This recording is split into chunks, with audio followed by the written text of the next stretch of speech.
माधवी अपने पति रमेश और अपने बेटे अजय के साथ रहा करती थी। अजय का बचपन से एक ही सपना था कि वो अपनी आगे की पढ़ाई यूएसए में पूरी करे और इसीलिए वो यूएसए पढ़ाई करने के लिए चला जाता है। 3 साल बाद जब वो अपनी पढ़ाई पूरी करके आता है तो अपने बेटे के आने की खुशी में माधवी उसकी पसंद के कई तरह के पकवान बनाती है और जब घर की डोरबेल बजती है तो माधवी अपने पति रमेश को कहती है, लगता है मेरा अजय आ गया है, आप यहीं बैठना, मैं दरवाजा खोलती हूँ। माधवी जल्दी से जाकर दरवाजा खोलती है तो दरवाजे पर अजय के साथ एक लड़की को देखकर वो अजय से पूछती है, ये कौन है बेटा? माँ, ये ग्रेटी है। हम दोनों यूएसए में साथ ही पढ़ते थे और अब ग्रेटी इस घर की बहू है। क्या बहू? अरे बेटा, तूने शादी कर ली और बताया भी नहीं। कम से कम अपनी माँ को बता तो देता कि तू अपने साथ इस घर की बहू लेकर आ रहा है। मैं बहू के आने की कुछ तैयारी तो कर लेती। कोई बात नहीं बहू, यही रुक, मैं अभी तेरे लिए पूजा की थाल लेकर आती हूँ। मॉम, आप अपनी ये फॉर्मेलिटीज बाद में पूरी कर लेना। I'm so tired right now.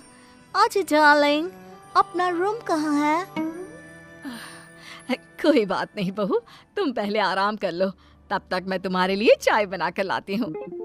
ग्रेटी अपनी सास की किसी भी बात का कोई जवाब नहीं देती और अपने रूम में जाकर सो जाती है। कुछ देर बाद माधवी अपने बहू बेटे के लिए चाय नाश्ता लेकर उनके कमरे में जाती है, जहाँ ग्रेटी अपनी सास से कहती है, हाँ चाय, अजय। क्या हुआ ग्रेटी? अपनी मॉम को बोलो कि अब ये जब भी हमारे कमरे में आए तो नॉक करके आए। आपसे मैं ऐसा ही करूंगी बहू। वो तो आज ही तुम दोनों आए हो तो मुझे लगा थक गए होंगे, इसलिए जल्दी जल्दी मैं ऐसे ही चाय नाश्ता लेकर आ गई। वो क्या है ना, अजय जब भी बाहर से आता है तो आते ही चाय मांगता है, बस इसीलिए मैं ना ये चाय यहाँ रख देती हूँ, पी लेना, अदरक वाली चाय है। ये बोलकर माधवी वहाँ से जाने लगती है। तभी ग्रेटी अपनी सास से कहती है, जाते हुए अपनी साथ अपनी ये चाय भी ले जाओ, क्योंकि अजय अब चाय नहीं पीता। हाँ माँ, जब से मैं यूएसए गया हूँ तब से मैंने चाय पीनी छोड़ दी है। अब एक काम करो, हम दोनों के लिए कॉफी ले आओ, मैं सच में बहुत ज्यादा थक गई हूँ। अरे ठीक है, ला देती हूँ। अच्छा बेटा, तुम्हारे मम्मी पापा इंडियन है या फिर वही अंग्रेजी है? मेरे मम्मी पापा इंडियन हैं, पर मैं शुरू से यूएसए में रही हूँ, इसलिए मैं खुद को अंग्रेजी मानती हूँ। वैसे अब जल्दी से जाकर मेरे लिए कॉफी लेकर आओ और मेरे बारे में इतना ज्यादा इंक्वायरी करने का जरूरत नहीं है। अरे हाँ हाँ, अभी लाती हूँ। वैसे बहू, मैं तुम्हें ना इंडिया के सारे तौर तरीके सिखा दूंगी। अरे क्या हुआ, तुम्हारी परवरिश अगर यूएसए में हुई है हाँ तो इंडियन ही ना। आपसे ज्ञान नहीं मांगा है, अब कुछ देर के लिए हम दोनों को अकेला छोड़ दो प्लीज, हाथ छोड़ता है। अपनी बहू की बात सुनकर माधवी वहां से चली जाती है। माधवी का उतरा हुआ चेहरा देखकर रमेश माधवी से कहता है, हमने इस नालायक को बाहर पढ़ने के लिए भेजा था और इसने क्या किया, बाहर से अंग्रेजन बहू उठाकर ले आया।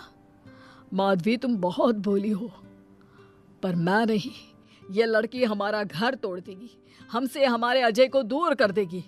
देखा, आते ही कैसे रोब झाड़ रही है, जैसे तुम इस घर की नौकरानी हो।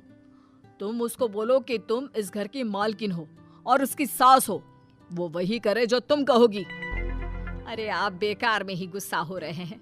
बहू यूएसए की है, यहाँ नई नई आई है, उसको यहाँ के तौर तरीके नहीं पता और वो मुझे अपनी माँ मानती है, तभी तो अपने नखरे दिखा रही है। वैसे भी ना बहू बेटी दोनों बराबरी होती है। माधवी, कौन सी बेटी अपनी माँ से ऐसे बात करती है जैसे तुम्हारी बहू कर रही है? मैं बस तुम्हारे कहने पर चुप हूँ, वरना मैं अपने बहू बेटों को आज ही घर से निकाल देता। ये कहकर रमेश वहां से चला जाता है। ऐसे ही कुछ दिन बीत जाते हैं और ग्रेटी अपनी बेचारी भोली भाली सास पर अत्याचार करती रहती है। ग्रेटी अपना सारा काम अपनी सास से करवाती और उसी को भला बुरा सुनाती। ऐसे ही एक दिन माधवी कपड़े धो रही होती है और ग्रेटी माधवी को सताने के लिए अपने सारे कपड़े लाकर उसे देती है और कहती है, मॉम्स, ये मेरे कुछ कपड़े हैं, जरा इन्हें भी धो दो। इतना बोलकर ग्रेटी तैयार होकर घर से जाने लगती है। तभी माधवी उससे कहती है, बहू, आज तुम्हारे ससुर के दोस्त के घर में एक छोटी सी पार्टी है। उन्होंने सह परिवार बुलाया है। मैं चाहती हूँ कि तुम और अजय भी आज हमारे साथ वहाँ चलो और आज ना साड़ी पहनना। मॉम, अभी मैं क्लब जा रही हूँ। रात को मुझे टाइम मिलेगा तो आपके साथ चली जाऊंगी, पर साड़ी बारी नहीं पहनूंगी। ये कहकर ग्रेटी वहां से चली जाती है। शाम हो जाती है। सब ग्रेटी के घर आने का इंतजार करते हैं और इस वजह से कोई भी पार्टी में नहीं जा पाता। इंतजार करते करते रात के 12 बज जाते हैं। 12 बजे रात को ग्रेटी नशे की हालत में जख्मी घर आती है। अपनी बहू के सर और हाथ पर लगी चोट देखकर माधवी परेशान हो जाती है और जल्दी से फर्स्ट एड का बॉक्स लाकर अपनी बहू के सर पर पट्टी करती है। एक माँ की तरह प्यार करते हुए वो अपनी बहू से कहती है, बहू, तुझे चोट कैसे लग गई बेटा? मैं घर आ रही थी, एक बाइक वाले से मेरी टक्कर हो गई। कोई बात नहीं बेटा, कल सुबह होते ही तुझे अपने फैमिली डॉक्टर के पास ले जाऊंगी। अच्छा, अब तू ना आराम कर, मैं तेरे लिए अभी हल्दी वाला दूध लेकर आती हूँ। माधवी, मैंने तुम्हें पहले ही समझाया था, ये अंग्रेजन हमारे घर के लिए ठीक नहीं है, पर तुमने मेरी एक नहीं मानी। अब देख लो, आज इस अंग्रेजन बहू की वजह से सारे मोहल्ले में हमारी नाक कट गई है।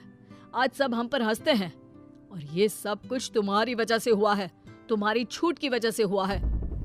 ये कहकर रमेश अपने रूम में चला जाता है, पर माधवी अपनी बहू की पट्टी करके उसे उसके कमरे में जाकर सुला देती है।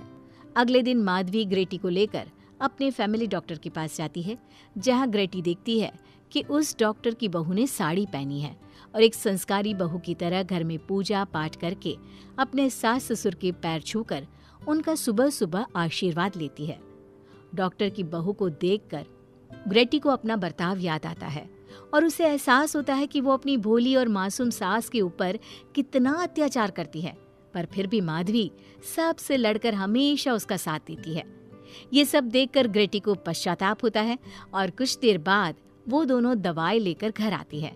जब माधवी ग्रेटी को दवाई खिलाने के लिए उसके पास जाती है तो, मॉम, मुझे माफ कर दीजिए, मैंने कभी भी आपके प्यार को नहीं समझा, आप पर इतना अत्याचार किया, आपकी बेइज्जती की, आपसे घर का सारा काम करवाया। आपने मुझे कितनी छूट दी, पर फिर भी मैं आपके साथ इतना बुरा करती थी। और आज जब मैं नशे की हालत में चोट खाकर घर आई तो भी आपने मुझसे कोई सवाल नहीं किया, उल्टा आपने मेरा साथ दिया, मेरी सेवा की। और जब मैंने डॉक्टर की बहू को देखा घर का काम करते हुए, अपने सास ससुर की सेवा करते हुए, तब जाकर मुझे एहसास हुआ कि मैं कितनी रॉन्ग थी। एक इंडियन होकर भी एक बहू के कर्तव्य से दूर रही और आपके ऊपर अपनी अंग्रेजी का रौब झाड़ती रही। मुझे माफ कर दीजिए सासू माँ। बेटा, अक्सर बच्चों से गलतियां हो जाती है। ऐसे भी सुबह का भूला अगर शाम को घर आ जाए तो उसे भूला नहीं कहते बहू। और मुझे बहुत अच्छा लग रहा है ये देखकर कि मेरी अंग्रेजन बहू कितनी समझदार हो गई है। जिसके बाद माधवी और ग्रेटी एक दूसरे को गले लगा लेती है और उसके बाद से ग्रेटी एक संस्कारी बहू की तरह रहती है और अपनी सास को किसी भी शिकायत का मौका नहीं देती। अपनी सास ससुर की बहुत अच्छे से दिल से सेवा करती है।